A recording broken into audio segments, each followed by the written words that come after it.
we're really bad at making predictions. We kind of are, actually. I would agree with you there. Though, I mean, I didn't know personally that Sneaky was coming back. When I learned that Sneaky and C9 was going to have their full roster, I was like, oh, I wonder if that changes things. I don't know. It actually made me slightly more scared. It's on par for course that whenever a team is doing bad, or they're just a laughing stock of the whole league, and then they make a change, or they're on the upswing, or something happens that week, and then they face us. Yeah, right before something, or the meta shifts in their favor right before something happens. Never fails. and then their first match is against CLG, and they absolutely crush us. Of course, that's generally what happens when we go against the bottom tier teams. At least, well, I can't really say we made them look like bottom tier. We'll get to that. Well, we'll start off with Academy. How's everyone doing? What's that? Yeah, we can. We should probably start off with saying that we're the CLG Faithful Podcast. Oh, yeah. This is episode 68. That's right. We should. I'm such a good host. Such a great host. I'm so good at self-promotion. Yeah, all right, I know. I'm Artrin, by the way, and that's... Oh, yeah. I'm Nefarious. There you go. You're learning. Yeah, so I guess... really good at this. I'm really experienced. Yeah, I've done this for so long. Apparently. Let's start with the League of Legends Academy team. Alright, so the first game was up against FlyQuest Academy, and it was a pretty solid game. Academy? Or no, it would be Cloud9? It would be Cloud9 Academy? It's FlyQuest. It was FlyQuest and Team Liquid. Yeah. Or is it... Oh, it's because they go off sync because of Rift Rivals, isn't it? Not only that, just the entire schedules have been off sync this year. Oh, okay. I thought it was always just you played the reverse of the teams you played. It was. And I mistakenly refer to that all the time, because every time I think, oh, who do they play? And then I think of the Academy teams, and I forget the LCS teams or vice versa. No, it's screwed up. That's why you're probably thinking that you did the same thing I do. So they played up against... okay. They played against FlyQuest Academy, and Wiggly was the big name this game. Went 9-0-2 on Grapes, and just had an absolutely solid performance. Overall, it just... Tuesday and Wiggly continued to perform. Yep. And, doing work. Our team in general was pretty damn good. Our Academy team the Academy team's doing very well, hey? Yeah, they're able to shake off their loss last week, so now they're 5-2. Mm-hmm. And then after that game, then they're 6-2. Excuse me. Uh-oh. I'm still here. Sorry about that. You're still here? Okay. Yeah. So they win this game, they go 6-2, and overall it's just a pretty good game. Team in general seems to be coming to sync. They seem to be more or less on the same page, but a few hiccups here and there. Yeah. So I don't really know what to say. It was just a solid game by the boys. I guess we did face Meteos, and he played Kindred. Meteos, the Star Academy jungler for FlyQuest. They're pretty star. I mean, there was a lot of weird little bits that kind of came up to that point. It's weird to say Meteos in an Academy team, but okay.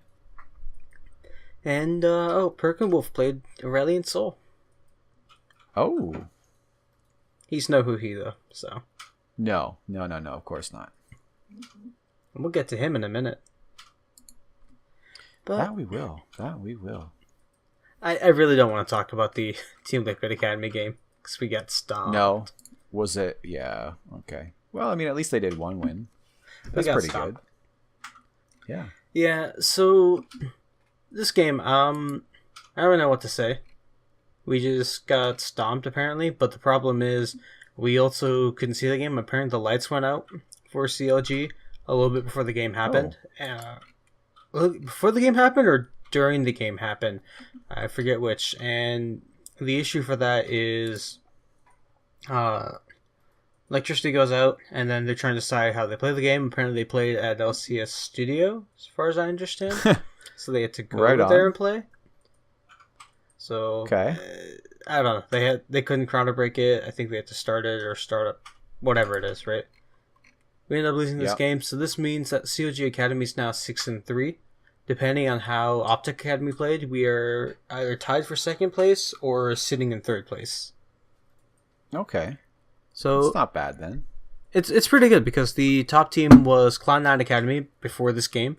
I'm actually not sure of their results either, so I'd have to double check that, see whether we're tied for first or not. While I'm doing that, do you want to just introduce off the first game against Echo Fox? Yeah, so first game came up against Echo Fox, and oh, good lord. I mean, there's not much else to say when Darshan... We're tied for second. Cloud9 won, so we're tied for second. Okay, we're tied for second place. No, it's not bad at all. Mm-hmm. So let's think of it this way. Darshan gets put on a bruiser top lane. And I like the sound of this. Yeah. So, you know, the Zion Spartan days. And he faces off. I like those days. Yeah, against Huni, who, you know, is apparently, you know, the best top laner ever and shits on Darshan. And Huni plays Mundo. So it's a Darius versus Mundo. And Rainover is in game. He just went off this entire game, this entire weekend, really. But Rainover ganked top really quick after Huni had blown his flash. And Darshan gets first blood. What's the first item that Darshan goes back and picks up? Well, he's against the Mundo, right? So he probably wants something like maybe a Ruby Crystal or maybe some more mana, right? Build some more health. Now he picks up an Executioner's Calling. So top lane was done and over. Even the casters were a little bit surprised that was the first item he picked. But it clearly worked in the favor because Darshan was a goddamn monster this entire game. He just about had a pentakill near the end. Unfortunately, he hit his ultimate a little too early. He went in for that slam dunk, but instead of a slam dunk, he just kind of got down, you know, got ever so close. But going 11-2-5 on Darius is insane. It's one of those solo queue games where you just go and you're like, I'm Darius, bitches. I'm Darius, bitches, and ha, suck it. I can dunk everyone. But you can't even just you can't just say it was all Darshan because Stixay and Biofrost went freaking ham bot lane. And they're going ham against this is the first time NA has ever beaten a Heimerdinger, I do believe. So... No, I think Heimerdinger is just losing. I think a few of them just lost because they so against we didn't win against Heimerdinger in Rift Rivals. Yeah, we lost every time. Either way, this is Stixay and Biofrost don't die this entire game. It's a Heimer, and it's a Heimerdinger Fiddlesticks. So it's basically annoying. The ultimate annoyance currently. With that fear into the turrets is just ridiculous. I hate it. But Stixay Biofrost they dominate bot lane. Stixay goes 6-0-7. Biofrost gets in 1-0-16. I mean, he's in of 17 of 25 kills this game. He was going crazy on the Rakan. He really should not be allowed to get Rakan. No, and we'll talk about that in the next one as well. You gotta give needless to say, he has some credit. CLG he had beats some Echo Fox. He had some pretty good walls this game with the Leo ult.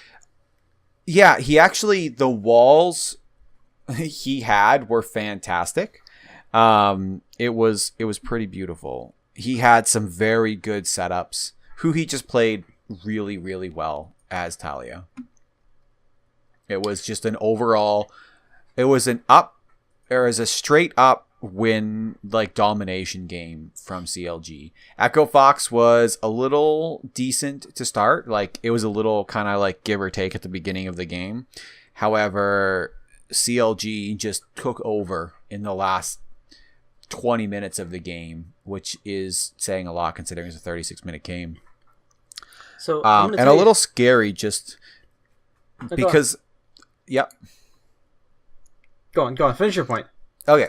Echo Fox ended up picking up 3 ocean drakes, which can be a little scary, especially like, I mean, they got 3 of them, and it's a little scary because that means there's a lot of regeneration on Mundo when he's out of combat, and out of combat happens without pretty his quickly. ult. Yeah. So he's never not going to be at full health if you let him run away, is basically what it is. And they did so well. He was getting melted though. He did. Well, that's because of the Executioner's Calling that Darshan picked up. There's the Executioners, the just general bleeding from Darius, and then Varus does a lot of mixed damage along with doing % damage when he pops the stacks. Yeah. So there's also Trundle steals the multiple times where Darshan's bleeding stacks actually, meant to kill. To the point, there's one time I think Damonte thought he got away, but because I think it was Dardoch went in and allowed Darshan to I think Darshan killed Dardoch or got the 5th stack onto Dardoch, which means that anyone that Darshan then auto attacks afterwards gets full stacks. Yeah. And it's just he transferred the stacks over to Damonte, who goes over the wall with a flash too, I believe, and tries to walk away, but then he's like, wow, I'm dead. And the bleed killed him after Darshan had been taken down. It was just an overall bloody game by Darshan. Well done.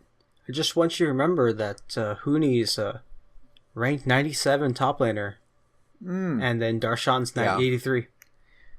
Yeah. Just remember that. That's great.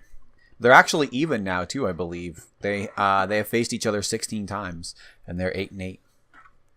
So, get dunked. The best part was he was using the dunk skin too, I believe. So yep, he was. When it doesn't get any better than when Darius goes ham and he's playing, the dunk skin. It's perfect. So perfect. Let's move on to the next game. Yeah, so we can move on to against Cloud9. So this game was a little scary. Yeah, Cloud9 versus CLG games are always pretty exciting. Doesn't matter how good or bad the teams are, the matches always seem to deliver. They really do. And so going to this game, we had both predicted a win against Echo Fox, and we both predicted a loss against Cloud9 in the most CLG fashion. I mean, this was coming off of just weeks of 1-1, right? So we figure, okay, this is CLG. We'll beat the better team, or we'll lose to the worst team. And Cloud9 up until this point was 1-5 or something like that. They only had one win. I forget the actual score was. They only had one win. So this week they put Sneaky back in. Jensen is back in, and Zazel is the support player. So all the Cloud9 fans are going with their almost my C9 hashtag, right? Yeah, of course. This game, I don't know. The early game felt like we had it in the bag. And then you look at the mid game, and it started to get a little worrisome. I mean, only 12 or so heart attacks, so really wasn't. I don't even want to say the early game was it was very close, but it was off of, I believe, a triple kill for Stixxay that they had a gold lead just skyrocket, and it ended up being around 30 minutes. We peaked at I think 5.2k above. And it looked really good for CLG at that point. You're like, yes, they can't do anything wrong. And then they just kind of gave up some bad team fights. And it was just a roller coaster. So let's put in a little bit of a context to it, right? So Darshan is on Mundo against Licorice on Gnar. And which is always a scary matchup for the matchup's going to go how you expected, right? In this game, it was really Licorice versus the world for a good amount of it, where he single-handedly saved the game. And he was the one who, I mean, he's ranged. Once he gets the Black Cleaver, the Bork, and if you want Frozen Mallet, you could do that too. And just, I don't think he built it this game, but you can do that and just kite down any tank. And they can't do anything. And you're a Mundo too, right? So you're building probably pure health. which is what he built. He building health, pretty much pure health. Yeah, you're doing AP damage with the cleavers and whatnot, and he built the I think it's the adaptive helm or whatever. So he's got some MR too, which makes him pretty difficult for Mundo to kill. He's not going to do much. And Darshan's like, okay, that's cool, guys. I'll just sit here on my island and slowly lose lane because that's all I can do. Yeah, and the entire game, Licorice was, doing like a split push. Like he was almost, I think one of the faults of Cloud9 was that they let Licorice split push too much, and he was never in a fight. But at the same time, he was also the reason why they were getting turrets. Yeah, so Darshan would constantly go down to answer Licorice, but the thing is they still have CLG still at a tank and Reignover, whereas Svenskeren went 0-7 and 8. So Svenskeren is useless, and Reignover, out of all the targets, he's either going to target Gragas or Licorice with his ultimate. So there's only two people that he's going to target. So it's just like CLG had a frontline tank still in Reignover to allow for Orianna and Lucian to go ham, and tons of engage with the Rakan with Biofrost, whereas, Cloud9 was kind of going to need Licorice on the Gnar to get that, fill the Gnar bar, get in and get like a 2 or 3 man stun with his ult. True. And Licorice was never there for the team fight skirmishes. That being said, Cloud9 does have a pretty good team fight. I mean, Gragas is always Gragas. We know what he does. Yeah, but the thing is he was a non-factor in the game. Like, if he was almost always dead. Gnar? Not the Gnar, the Gragas. Gragas was 0-7-8. Svenskeren was almost a non-factor that entire game. I found it hilarious that the junglers were the ones that kept getting killed in team fights. Yeah, there was every team fight that would break out. It was, if someone was going to die, it was going to be both junglers were going to die. And then Baron would just be left alone. It would always be a Baron start. That was actually one of the big parts of the game, is that CLG goes for a fight onto Sneaky, and he does extremely well to survive. He survives, I think it was Biofrost's engage, and that burns an ult there, and he survives the shockwave. He uses the Xayah ult to dodge them both, right? The Featherstorm. Yeah. And because of that, CLG has no more real damage left. And that means that Reignover, who had just gone in alone for a fight, he gets picked off, and then Cloud9 gets the Baron. Mm-hmm. From there, they're able to stop the bleeding and get a few more turrets with it. But then, I don't know, it was just crazy fights all around. So it kind of was. It was like... Who he lost his lane against Jensen, but he was more useful on the map. Yeah. Yeah. He, as the Orianna, I believe he saved Stixxay's ass at least 5 times with the shield. At least 5 times. And then Biofrost had some spectacular engages on Rakan. He did. One, I think he got a 3-man knock-up to engage early on and just absolutely allowed CLG to just rip them apart. You could tell how critical it was because Jensen at one point, he was using the Syndra ult on Rakan instead of Lucian. Yeah, he was trying to take the Rakan out, which is just amazing. Now, one more thing, and this comes down to the very kind of final team fight of this game. And everyone is kind of clamoring, if you've been on the subreddit, Huhi with his amazing ult, blah, blah, blah. What people don't seem to be mentioning is the amazing game sense of Biofrost using his redemption as he dies. So just as he dies, he goes in for the engage, kind of gets in there, gets some knock up, they get a little bit of poke. He bumps out and pops down the redemption as he gets taken out. And the redemption heals Reignover to allow Reignover to not die. Which is then followed up by a Huhi placing his ball perfectly and shockwaving, I believe, everyone but one person on Cloud9. And that team fight went from, oh shit, we're dead, to CLG wiping Cloud9 and winning the game. I actually missed that. The redemption goes off, heals the entirety of CLG to not and Reignover doesn't die because of that. and then Huhi gets the ultimate shockwave because C9 was ready to collapse. So I put up the clip right now, right? So yeah, Stixay goes onto Licorice, and yeah, you're right. Yeah. Biofrost pops the redemption at the last second as he dies. And that gives heals Rain over just enough to heal, just enough to not die. He can still pop the redemption after he's dead, but oh, can he? So maybe he died and popped it. I'm not sure, but either way, he had a game sense to pop it down there, and it keeps Rain over alive, which basically allows them to end the game, even though he dies, because Rain over has such an amazing, because he's got 2 Mountain Drakes.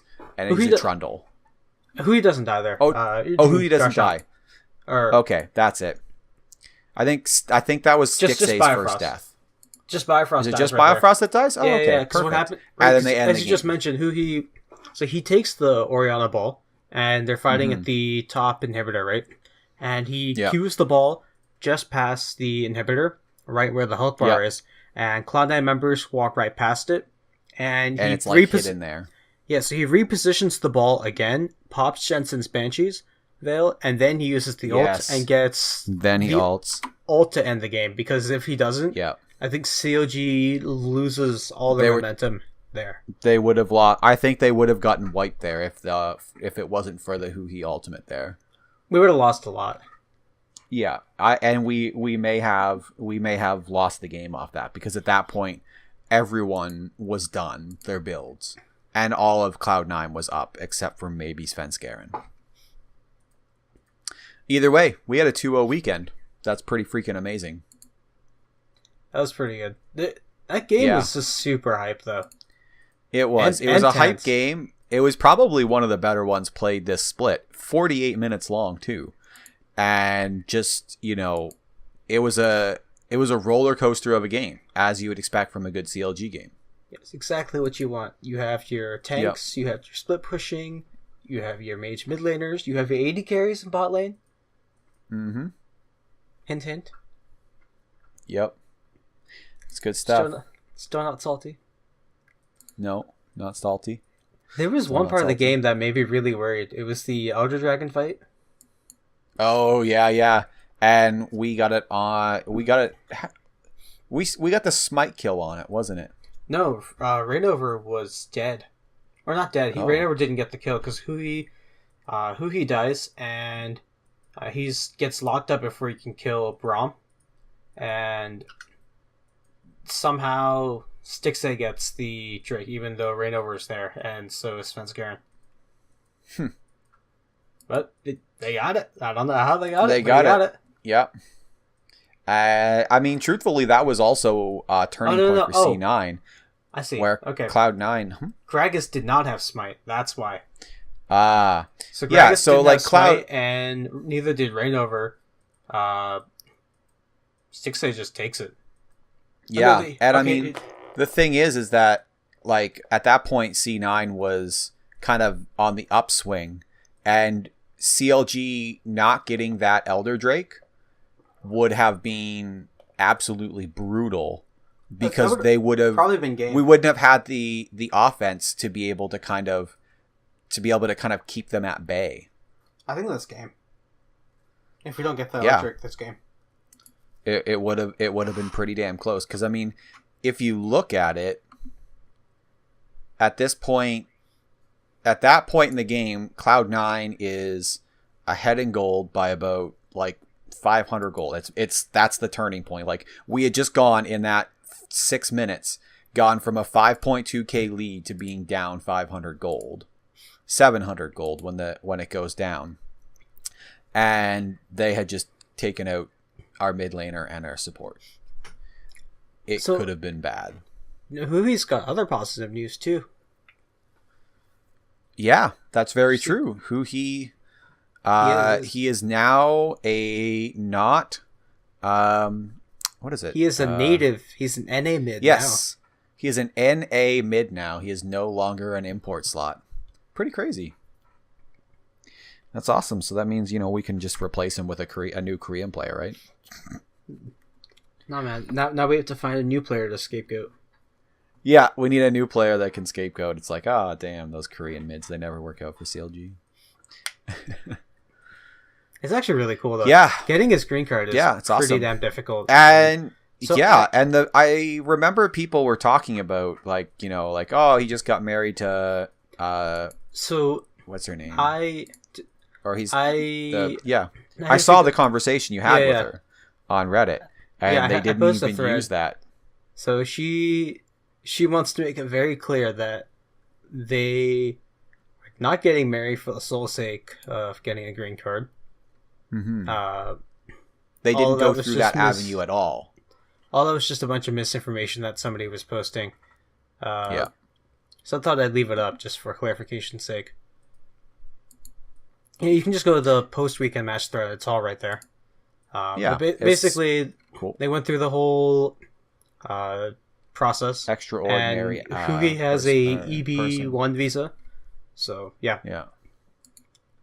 Getting a green card is not the easiest thing in the world. It's not easy. It's a very tough thing, I've heard. I mean, as a Canadian, why would I want to go become an American at this point? But, you know, I've heard it's pretty brutal. Yeah, I know. It takes a long time. As someone who's been through that whole process, it's... Oh, you've been through it? Oh, man. Yeah, because I'm an immigrant, right? So I came to the country, I went through the whole green card process, and then I got my citizenship during the Obama presidency. Yeah, that's when I got my citizenship.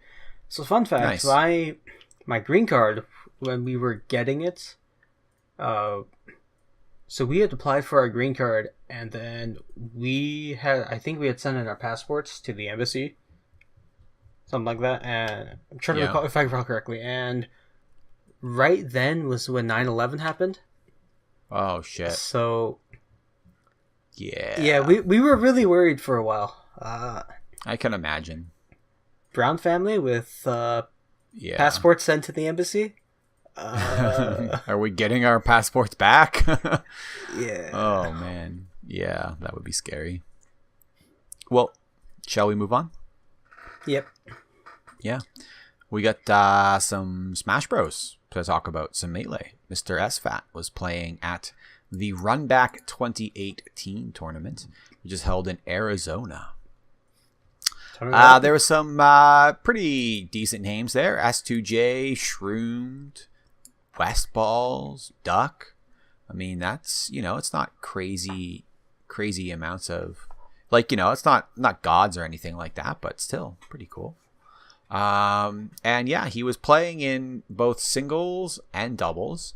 He ended up going to doubles with Duck of all people. Yeah, they did pretty well. In their winners round 2, so top 48, they ended up beating Aqua and Loyalty 2-0. They then beat Soul Train and Plum Expert. They're a Plum Expert. 2-0. Into the quarterfinals, they beat Tank and John Wick 2-1. They then beat DSJ and Fizz 3-0. And they ended up losing in the winners top 3 to Shroomed and S2J 1-3. Knocked into the losers finals, they faced off against Fat Goku and Captain Faceroll, who in a tight match they beat 3-2. Into the grand finals, they faced off against Shroomed and S2J one more time, and unfortunately did take the loss 0-3, meaning SFAT and Duck finish in second place, which is not too bad at all, considering it's not Pew Pew U. Oh, absolutely. Yeah. Into his singles, SFAT started his pools off against Lovely, who didn't show up. That means he moves up against Sukari, who he beat 2-0. He then beat Joshuasha. It's hard to say. Joshuasha, Pops, Doc Easy, Slurpee, Legend of Lando, and Firefly High, all 2-0. Into the winners round 2 top 48, he faced off against Mega Christmas, who he beat 3-0. He then played against Michael, who he beat 3-0. He beat Bladewise 3-0 as well. Just Michael. Just the name Michael. Yeah, I know. Into the top 6 he goes. He finds that little bugger S2J. S2J ends up taking him down 2-3.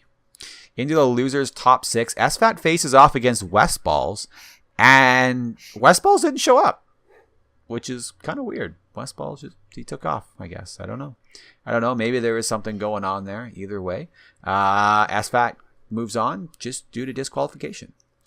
Into the top 4, SFAT finds Shroomed, who he beats 3-0. Into the losers finals, he finds S2J one more time, and this time SFAT takes it, beats him 3-0, which is pretty damn good. That means SFAT moves up into the grand finals, needing to beat the person here twice, and that person is goddamn Axe. Frickin' Pikachu, man. I don't know what it is with SFAT against Pikachu. He just can't do it. Axe beats SFAT 2-3, and SFAT finishes in second place at the Runback 2018 tournament. Not bad. Not bad. Not bad at all. No. So, last but not least, we got some CSGO news. Yeah. We got Goosebreeder has joined CLG.Red. So, moving forward, they're going to be utilizing a 6-woman roster, which they feel gives them depth and more opportunities to stay ahead of the curve. So, that's pretty awesome. I guess that means they'll just be able to kind of sub Goosebreeder in for whoever kind of needs it. And, kind of just gives them the option to screw with the enemy team. Give them some mind games. Mm-hmm. Yeah. And it'd be interesting to see how that works, though, in regards to team flexibility or how they go about that. Yeah, I agree. Like, not many teams, not many rosters run with a flex person kind of thing. So it'll be interesting to see. I guess we do have one more thing that we can say, in that WitWix has joined as a streamer for CLG. They're a variety streamer, and seem like an overall pretty cool person. You forgot one more thing. Oh, do we have a game? Mm-hmm. Right so, on. CLG.Red, CLG.Red was still playing in ESA, right? So we have the results of that game.